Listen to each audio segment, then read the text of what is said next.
भैया बहनों, आज हम कक्षा नवम की हिंदी की वेला में सूर्यकांत त्रिपाठी निराला जी का दान शीर्षक का पठन कार्य करने जा रहे हैं। कृपया सभी भैया बहन ध्यानपूर्वक सुनेंगे और समझेंगे। भैया बहनों, आज का शीर्षक है हमारा दान। पठन कार्य है हमारा सोशल वाचन।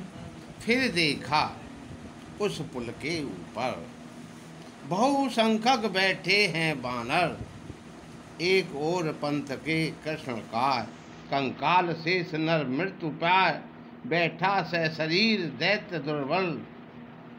दुर्बल, भिक्षा को उठी दैष्ट निश्चल, अति क्षीण कंठ है तीव्र सांस, जीता जो जीवन से उदास, धोता जो वह कौन सा साप, भोगता कठिन कौन सा पाप, यह प्रश्न सदा ही है पथ पर सदा मौन उसका उत्तर। जो बड़ी दया का उदाहरण, वह पैसा एक उपाय करण। तो भैया बहनों, आज का शीर्षक है हमारा सूर्यकांत त्रिपाठी निराला जी का दान। संकेत पढ़ती है, फिर देखा उस पुल ... एक उपाय करण। शब्दार्थ। भैया बहनों, पद्यांश के शब्दार्थ हैं बानर। बानर का अर्थ है बंदर। कंकाल शेष अर्थात अत्यधिक दुर्बल। दैन्य दीनता। क्षीण दुबला। पतला पथ रास्ता सौंदर्य। भैया बहनों, प्रस्तुत पद हमारी पाठ्यपुस्तक हिंदी के काव्यखंड में दान शीर्षक के अंतर्गत संकलित सूर्यकांत त्रिपाठी निराला द्वारा रचित अपरा नामक काव्य ग्रंथ से ली गई है। प्रसंग। कवि ने दान करने का ढोंग करने वाले व्यक्तियों के विषय में वह मानव के प्रति संवेदनशीलता का वर्णन किया है। व्याख्या। भैया बहनों, निराला जी ने देखा कि गोमती के पुल पर बहुत बड़ी संख्या में बानर बैठे हुए हैं तथा सड़क के एक और दुबला पतला काले रंग का एक भिखारी बैठा हुआ था।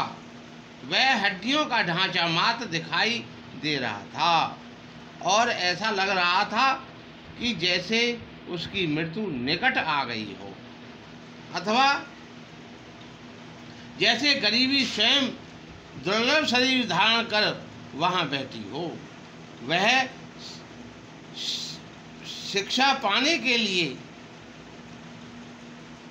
या भिक्षा पाने के लिए अपलक नेत्रों से ऊपर की ओर देख रहा।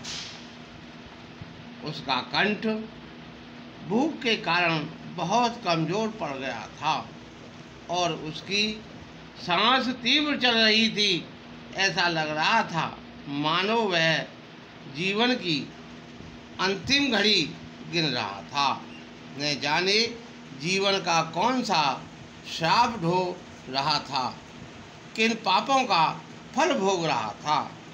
मार्ग से गुजरने वाले लोग यही देख रहे थे, परंतु कोई कुछ बोल नहीं रहा था। कोई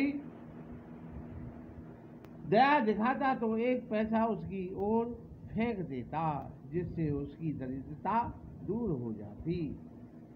काव्य शब्द। भैया बहनों, इस पद्यांश की भाषा खड़ी बोली है, शैली वर्णात्मक है। रस, यहाँ पर शांत व करुण रस का प्रयोग किया गया है। छंद, इस पद्यांश में मात्रिक छंद का प्रयोग है। गुण प्रसाद, अलंकार अनुप्रास और उत्प्रेक्षा अलंकार का प्रयोग किया गया है।